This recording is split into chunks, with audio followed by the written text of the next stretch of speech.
So I think that when a man is what is it, handsome, educated, has money, but still single, if he wants to be in a relationship, then there's a problem. But if he doesn't, then that's just a man enjoying his life for that period of time. But if he really does want to be in a relationship, from the people that I spoke to, it's a couple different reasons, right? They could be healing and getting over an ex. Who knows how long that take them? They could be trying to work on themselves the same way women say I'm working on myself to be the best version of me. I've had some friends talk about that.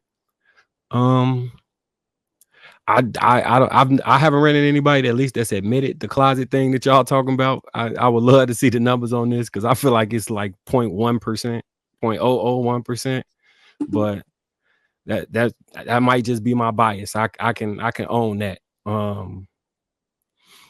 Or I have met some people where I'm like, I could see somebody running away from you because it's like some of the character traits you have is just they not conducive to be around long term. So it's a myriad of reasons why it could be, but I think this owner wants to not be single anymore. If he want to be single, he's just living his life. All right, I like that, Marcus. Go ahead, Trev, and we go to Sweeney. So, I wanted to ask the ladies a question because everybody kind of feels like they're more so an asset, right? And I don't know if this is dreadful as Mr. Lecco articulated, which it might be close, but I mean, men pretty much will determine that, right? If we asked every single man here, we'd be the ones to determine it. Women can't determine that at all, right? Because you might feel like it, but you don't know. But I want to know what it is. What is it that actually makes you an asset? What is it that you offer to a man who has everything like that in the first place? What would the day be like when he comes home? How would you add to his life? What is it that makes you such an asset? Can anybody articulate that? You can't say good. Can't say nurture. Can't say good. Specifically, what would you do specifically? I do this, Trev. A very entitled question to ask, and I don't think it deserves. Oh my God! Why would you do this, Trev? What? I'm just being honest. I feel like this is the same type of a question when guys are like, "What are you bringing to the table?" I feel what like is this? Look, y'all shook y'all head and said that You're the one that just you said they're assets. So I'm just asking you, what does that mean? Explain, please. I'm telling you what it means. When a guy gets with a girl and they get to know one another and they feel like they have compatibility and they have chemistry and they feel like they can have a bond and a partnership, then they go on from there. But I feel like this is like one of those type of like gaslighting questions where it's like, what are you bringing to the table? And I think you're just gaslighting. I feel like a woman's presence a lot of terms is wrong. I don't feel like you have to validate her existence and make all of these like reasons why she's worth you being with. I think that if you're smart, and you need to realize that women are here to help you and to steer you in the right direction. And if you would just listen more often, maybe you would be better off. That's what I think. So just be with any. Thank you, Andrea. Wait, hold on, Lecco, just for a second. Thank you, Andrea, because as hard as you tried not to answer the question, you did exactly what we needed to do. Thank you. If any other lady wants to go ahead with it. But yeah, you definitely answered the question. Behind. I think a good question would be to ask, what do you consider as a man to be an asset to you? That's the better question. And the thing is I'm going to say this. And the thing is, with that question, that goes against everything that Stacey O just said. No, every woman is not an asset. I'm not going to agree with Mr. Lecco and say it's an 80-20 thing, but I'm not going to sit here and look at it and be like, here's my problem, man. Notice how when Mr. Lecco said that it's an 80-20 and every woman on the panel was like, my goodness, that is ridiculous. 80-20? And then he said 70-30 for men and all of them started nodding their head.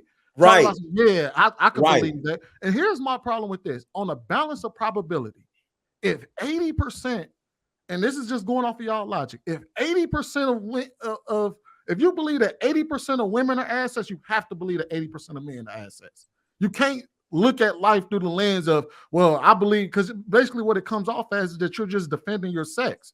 And you're not looking at it holistically and saying, Okay, then, like, because that proved a lot right there. Women tend to largely be okay with assuming that most men ain't good enough, while also simultaneously saying that most women are good enough. And that's a I got problem. Well, I never said most women are assets. I never said I'm not that. talking about you, Precious. I know you wouldn't. I know you wouldn't nod your head to that shit I and nothing. never I'm said talking that. about the two I don't ladies think sitting right next to me was like 80-20. And then he Okay. said 70-30. Y'all both was like, yeah, I can see Go that. go ahead, Stacey. Let me sort of speak to that. So when he did bring those numbers up, the only reason I sort of like was like, okay, I can see that, you know, because there are a lot of generalizations out there. We see a lot of things in social media, so that's why I could partner with that. But what we hear and see, but you know, being an educator and actually being around young people and for years, you know, it really just goes back to environment. You know, you see a lot of, you know, parents putting a lot into girls to strive to make sure that they have and do, you know, a lot of different things as far as like with education and you know, that thing.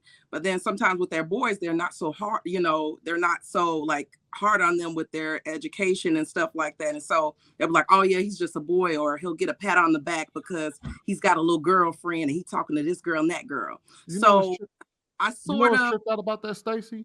what Here's the tripped out part. This is why you should be able to see both sexes in a way that's more positive. Hold on, wait, because you just gave a negative stereotype to young boys and gave a positive stereotype to young girls.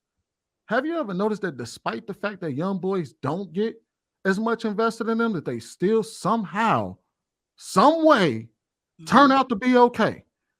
you If know, you notice, if you look at young boys when they grow into men, they don't have as many people pushing them through college. They don't have as many people pushing them to pushing them through programs. There's no programs for them largely most of the time, and yet somehow they still tend to come out and on average do just okay. Just like on average, young girls do just okay. They're not thriving. They're doing okay. They're doing relatively okay. Most people, because we like to point to the talented 10th and try to apply that to everybody. I'm not talking about the talented 10th. I'm talking about just regular general people. They all come out and tend to do relatively okay. You don't think that when you look at young boys who don't get none of the advantages that young girls tend to get in school, and somehow, some way, they still come out on the other side okay? That should tell you right there that, hey, maybe right. the young boys are doing all right. I just said what social media is sort of out there with, or some of the generalizations that we've been exposed to. So from my perspective, it's all about environment. You know, You don't think that there's been a negative put? one of the generalizations, but I could see where when he did say that, and I sort of frowned up because I'm trying to do the math. But I mean, I always try to stay neutral. Why are you trying to do hold on, Mr. Lego. Hold on, Mr. Lego. Hold on, Mr. Lego. You don't think that there's been a push of negative stereotypes about young black boys and young black men for a while? And let's keep it real. Women are the dominating factor on social media. Most of the time, most women only hear from other women when it comes to men. Very rarely do they interact with majority of men or talk to men. So when y'all talk to one another, y'all hear all the horror stories. Mm-hmm. Mm-hmm. And just now, as you've been noticing, only recently have men been very vocal about the women in their lives. You're even starting to see a lot of men come out and talk about the way that their mamas used to behave and how they don't like that type of behavior. So only recently are you starting to see men be more vocal online, but that didn't used to be the case when we talking about, because social media is predominantly ran by women. If you look at the Shade Room, you look at Baller Alert, you look at Spiritual Word, all of those websites are ran by women. So when you see, most households are being ran by single women as well. So keeping that in mind as well, playing a big factor. Now with that being said, do you understand why I'm saying that most women are not assets? Because partly why they are raised by women. See, there's a demographic of a small demographic of black women who actually had fathers, and they were taught to be assets. But that's only 20% of the demographic of black women in America. Only 20%, probably 30% of y'all at the most had a father. So can you identify that's out of these women that are on here? Can you identify who had a dad and who didn't, or can so you? it's this Oh, this is what I can I'm do that right getting now. from what Sierra had a y'all dad. are saying. Precious had a dad. You had a dad, and Andrea didn't have a dad.